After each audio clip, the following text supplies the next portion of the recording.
Good afternoon, everybody. I am coming to you this afternoon from the city of Wauconda, Illinois. Wauconda forever! At this location here at Lakewood Forest Preserve, that we're going to ride the Millennium Trail. We stopped right over here where the restrooms are because we parked in the parking lot over here. Incidentally, they do have a bunch of work going on over here. I'm not exactly sure what's going on, but it is open and the trail's in use. So the goal today is to make our way to Round Lake. It's a part of the trail I actually haven't seen in quite a while. So it'll be interesting to get back on this trail and see how the winter has treated it. All right, so let's take a look at this on the map here. Again, we're at Lakewood Forest Preserve here. As you could see, a bunch of stuff being done right now. Construction equipment, they have those temporary construction fences up. A bunch of big blocks over here, so I'm not exactly sure what they're doing, but whatever it is, it seems to be pretty decently sized in scale. The reverse of this sign says, "Trail work ahead, proceed with caution." So it looks like Lake County has had a plan since early 2020 to make some changes at Lakewood Forest Preserve. And based on what I found on their website, it looks like they're expecting this to be completed by spring of 2025. So we're going to start making our way north here. We're going to go right through Singing Hills Forest Preserve and through Marl Flat over this way, and then start making our way up and over to Fairfield Park. Previously, there was a section here that was closed off by ComEd, so I'm interested to see what change is in this area over here. So let's get started.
Well, we made it to Singing Hills Forest Preserve.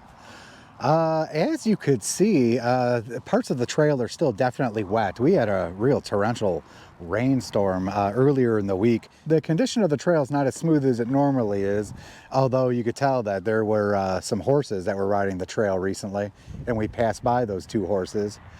But here at Singing Hills Forest Preserve, they do have a parking lot and some restrooms. The restrooms are open, so thank you very much, Lake County, for being a very early March and having these open. So it's at this point where the Millennium Trail goes from crushed limestone to paved. So as soon as we get up somewhere over this way, I think is where it actually goes paved.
Well, 12.7 miles later, we are at Fairfield Park here in Round Lake. Of all of the times I've been here, I've never seen so many people using this disc golf course, to the point where there's not a lot of parking spots available right now. So that area with the rough trail back there during that whole ComEd construction thing a couple of years ago, it sucks that they still have not repaired that, but at least they're letting you go through the area. At this point at Fairfield Park, the trail ends. And then Alex, a couple of years ago, reached out with his ultimate loop, and he came up with a way to get from this location right here to the other side of the Millennium Trail. If you're interested in seeing that, click the info card above or look for the link in the description. It was awesome to see that the restrooms at Lakewood, Singing Hills, and Marl Flat were indeed open. That's more than I could say for some of the restrooms we saw the other day on the Fox River Trail and the Prairie Trail. So that does it for a March 2024 look at the Millennium Trail. Let me know what you think of the trail in the comments below. If you're familiar with this trail and you know of an awesome spot to stop, definitely let me know where that is. As always, if you enjoy this content, please be sure to like, share, and subscribe. It definitely helps the channel grow. If you are interested in supporting this channel and helping us get to more trails, please consider a super thanks. And that's all I got today from the Millennium Trail. I'll catch you on the next ride. Do you have a trail recommendation for me? Let me know in the comments below.